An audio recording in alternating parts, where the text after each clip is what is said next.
5%. 5% of GDP on defense.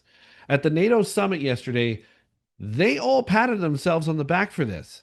We pledge to hit 5% by 2035. But let's be honest, because Canada can't even break two. We never have before. What makes us think we can do this? We've limped along at what, 1.3, 1.4%? We haven't had a budget in months. We don't even know if we have the revenue streams to run schools and hospitals, social safety nets, and we're still committing to doubling defense spending? Good luck, right? Let's go. Welcome to Bakes on Things. Welcome back to Bakes on Things. I'm Chris Baker, and here we are again. More commitments from Mark Carney to spend money. Remember the last decade? Do we? Infrastructure promises, tax cut pledges, fiscal austerity, then pandemic stimulus, then balancing never balances. Canada's federal debt has ballooned. Even before COVID, every federal budget was a delay, a fudge, a rollover into the next fiscal year. They couldn't steer a damn canoe, let alone steer us toward a 5% GDP defense spending target. Take a look with CTV. Even they're questioning it. Take a look. It will add more than $1 trillion a year. Think of that $1 trillion per year to our common defense. And this is a monument really to victory, but it's a monumental win for the United States because we were carrying much more than our fair share. It was quite unfair, actually. But this is a big win for Europe and for actually Western civilization. All right, David Perry is standing by. David is the president of the Canadian Global Affairs Institute, host of the Defense Deconstructed podcast, and I think it's fair to say one of our country's foremost experts when it comes to defense spending. Good to see you, David. Thanks for your time today. Thanks for having me on. I don't want to sound cynical, but do you actually see this happening realistically, that these countries, in particular Canada, will get to 5% within 10 years? Can I ask you where you think the spending is going to come from, where that money is going to come from? Does it involve borrowing more money? Does it involve cutting back on social programs by the Canadian government in order to, reallocate money, to that defense spending? What do you think, David? So for that extra 1.5% that's not core defense spending, every additional dollar the government spends on anything right now is being borrowed. But I think a lot of that is going to be pre-existing spending plans, pre-planned investments in things like port infrastructure or other transportation infrastructure, critical minerals initiatives, and basically things the government of Canada was going to do anyway. The other 1.5% we need to add over and above the amount that the Carney government's already committed to take Canada to this fiscal year, which would get us to 2%. The other 1.5 percentage points to get us to that core 3.5% in total. That money is going to be significant. That's not in the fiscal framework right now. I think it's probably going to be about a net $50–60 billion over and above prior commitments, which is certainly a lot of money. And right now it would all have to be borrowed. You are in The Hague. You were obviously following closely what's going on at this summit there. There was a lot of talk from the Prime Minister about how Canadian defense industry companies could get some of this money. But, there's also what Donald Trump is saying, in which he says, well, I hope that they would favor American defense contractors. I just want to play a little bit of what the president said and then get your reaction to it, David, if we can roll that. But it's vital that this additional money be spent on very serious military hardware, not bureaucracy. And hopefully that hardware is going to be made in America because we have the best hardware in the world. So your takeaway, what does that mean? What doesn't it mean? Well, I think in a lot of senses, the United States does make some of the best hardware in the world, but it doesn't make all the best hardware in the world. Some of that's made at home in Canada, and other parts of it are made in other industries in Asia or in Europe. I think there's no doubt that a significant amount of this additional money, huge additional sums across the entire alliance, is going to go into the American defense industry. But I think Prime Minister Carney has made quite clear that he intends to expand our purchases from Canadian suppliers, as well as diversify some of those activities. So some of those dollars will flow to American companies, but I would be very surprised if all of them do. See, here's the thing. We have lack of budget plus parliamentary paralysis. If you don't even pass a budget, you can't allocate dollars. You can't commit to new transfer payments, new procurement, new personnel hires, new ships and jets. You just can't. We have months, sometimes years of rolling estimates.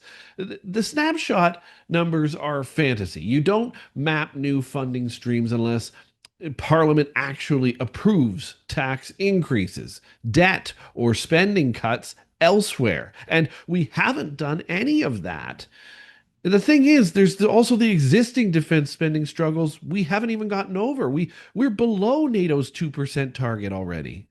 Years of underinvesting in Coast Guard vessels, unfunded maintenance backlogs, aging fighter jets, parked more than they do fly.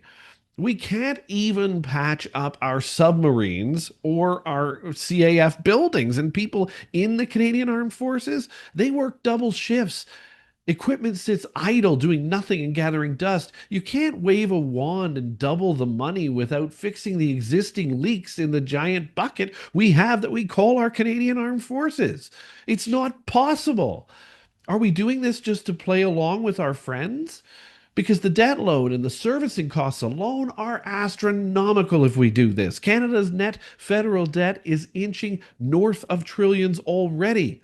Interest costs alone absorb billions annually. Each new dollar of debt brings bigger interest burdens. If you think we can just borrow more to pay for the fighter jets, to pay for the warships, the tanks, the comms systems that go all along with this, you better enjoy austerity years in the future because this is ridiculous. More debt means more interest, means less for health. It means less for education. It means less for your pensions. There are budget trade offs here too. Where are the savings going to come from? Defense up?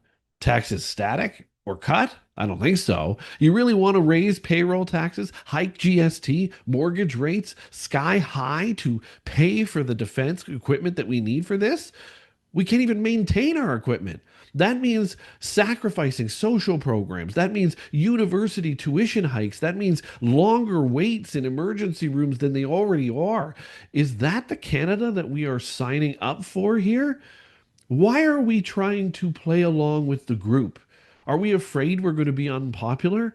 Can't the group even just look at us right now and know we can't afford this? And let's take a look at the management track record here because Mark Carney, former central banker, big thinking, cool under pressure guy.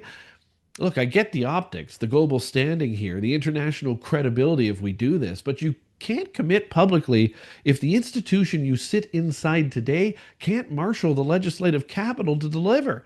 Over the last decade, we've patched budgets, overspent by billions, bit and bit management that never really reforms procurement.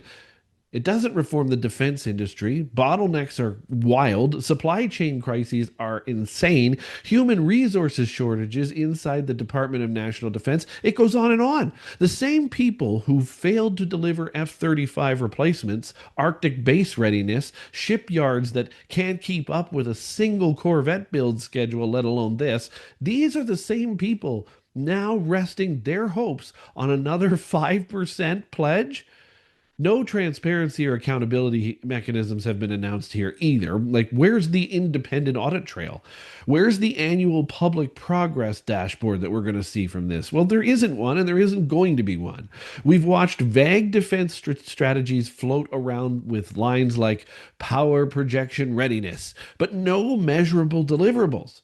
Meanwhile, the Canadian Armed Forces morale has dipped to record lows. Resignations are super high. Defense spending commitment becomes just a PR headline based on all the other problems we have with our armed forces today. And here's the thing. We're going to see visceral real world consequences from this type of spending when you don't have the money to spend. This isn't abstract. People lose programs when you commit to programs you can't afford like this. Infrastructure crumbles. Nurses, teachers, frontline workers go unpaid, overscheduled. Our veterans get stuck on wait lists for mental health services, while generals plan shiny new frigates for the Canadian Armed Forces. You tell me, where's the justice in all of that? Where's the fairness to our people of this country? Where's the strategy beyond the headlines you see in mainstream media? The average Canadian family didn't sign up to be collateral for a defense spending fantasy like this. They're juggling mortgages right now, food prices, tuition, job insecurity. Would you take on more debt under higher interest rates just so Ottawa can say we hit a 5% GDP on defense by 2035? I know I wouldn't, especially when our existing debt servicing is already draining so much from the public purses today, let alone down the road. And this is just a myth, really. I mean, this is a myth. This dream of 5% is a mirage unless we fix the foundation. First, you build a robust budget process that actually passes on time. And then with real line items that are pinned out for everyone to see. Second, you audit, you reform procurement, you reduce cost overruns, you invest in the people, you fix retention, and then third, that's when you have a transparent accountability mechanism so that every taxpayer dollar is mapped to the penny, right back. Right now, Ottawa hasn't shown 1 inch of that kind of discipline. And here we are committing a new 5%. If we don't do those things, that 5% pledge isn't commitment. It's political theater. It's an echo chamber telling us we're strong, capable, ready, while ignoring the fact that we are not strong, capable, or ready, that there are holes in our fiscal hull. You can't pour more water into a leaky bucket and expect it to hold. So, no, Mark Carney, I'm not cheering for this. Not until you and the government surrounding you commit real budgets, real reform, and real accountability first. Otherwise, this so called pledge is just more mismanaged debt, leaving Canadians worse off for it. And if you're wondering what the Conservatives are saying about this, take a look. Great to see as always. I know you know your stuff when it comes to this. So what do you make of this? Well, good afternoon, Todd, and thanks for having me on. This is, something that Conservatives believe that we have to support our NATO commitments. However, we need to have a plan exactly how Mark Carney and the Liberals plan on spending this money.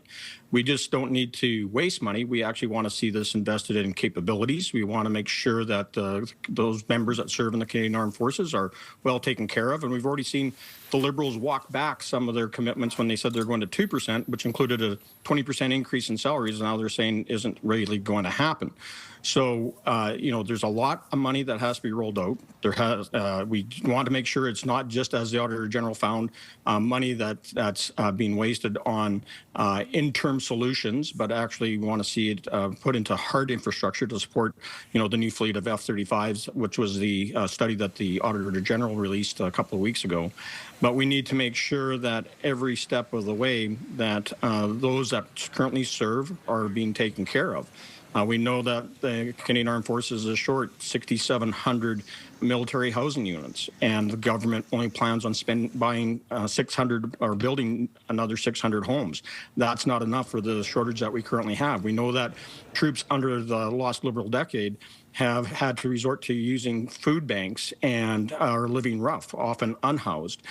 So we know that the recruitment and retention crisis the forces have faced is because of the mismanagement and neglect by the Liberals.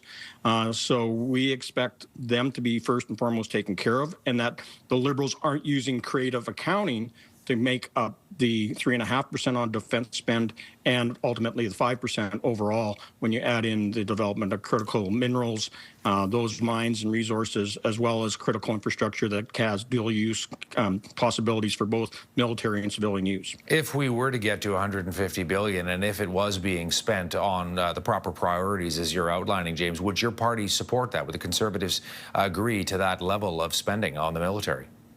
Well, this is why we needed a budget. We need to know where this money is coming from. Canadians deserve to know the truth. That those that serve and the Canadian Armed Forces need to have the direction that a budget provides in developing their departmental plans. And so if we are looking at overall performance, we need to make sure that the dollars are all accounted for, that we are buying what is going to be to the benefit of our Canadian Armed Forces first and foremost. Secondly, that the Canadian defense industry gets to benefit from it as well. And that we are looking at ways to improve the equipment and the infrastructure that the Canadian Armed Forces operate from. The world is definitely a more dangerous place, and as conservatives and Pierre Poilievre has been very clear that we need to be investing in taking care of our own sovereignty and defending our Arctic as well as all our coastlines. So new warships, new submarines, new fighter jets, new AWACS and P-8 aircraft are all required, as well as new land vehicles for the Canadian Armed Forces. And under a previous Conservative government, we made sure that we had new Chinook helicopters. We bought new C-130J Hercs, C-17 Globemasters, over 100 Leopard tanks, and almost 1,000 brand new LAVs for our Canadian Armed Forces. And all that has been worn out and rusted out under these Liberals, and they're only now starting to think about replacements. Hey, I've got another question. Are you worried at all that some of this, James, is about trying to keep President Trump happy, sort of in the here and now? You make these pledges, you make these commitments, everybody gets on board and says, yeah, within 10 years we'll be at 5%. And but in fact, President Trump has 3 years left in office, and that could shift as we get closer. So this becomes something to keep the president happy, but whether it actually happens is another question. I don't just mean Canada, I mean other NATO countries as well. There's no question that there's been pressure from the U.S. administration on increasing defense spending. But meanwhile, they've actually, through their own deficit reduction program that Elon Musk took under, they actually reduced defense spending at the Pentagon. This is a 10-year plan. There's no question that the world has become more dangerous. All we have to do is look at Russia's illegal invasion of Ukraine, Iran's and their proxies attacking Israel. We look at the ongoing provocative measures being taken by the People's Liberation Army in Beijing against Taiwan, the Philippines, and other neighbors in the Indo-Pacific. So we have to be prepared for the worst. And there is definitely deterrence through strength, and Canada must do its part as an ally under both NATO and NORAD to make sure that we are standing up for ourselves first and foremost, protecting Canadians and our territory, and working alongside the United States and our NATO allies to protect both continental North America and the rest of the world as we stand as free nations that are both democracies and believe in free markets and free people, to stand up against these authoritarian regimes that want to change the global international order. Some of the things we can do here that would help. How about donate to veterans' mental health charities first? Pressure your MP to get a budget vote. Demand proper costing and parliamentary oversight. Show up at town halls and speak up. We deserve better. We pay the price if we don't face the truth. Don't let politicians gaslight you with ambitious targets that they can't or they won't deliver. Thanks for watching Bakes on Things today. I'm Chris Baker. Make sure you tell me what you think of this in the comments. Are you happy with this kind of spending pledge just to keep up with the group, to keep up with the Joneses around the world? Because we all know what happens when we try to keep up with the Joneses in our own homes. Thanks for watching. Like, subscribe, and comment, and we'll catch you tomorrow.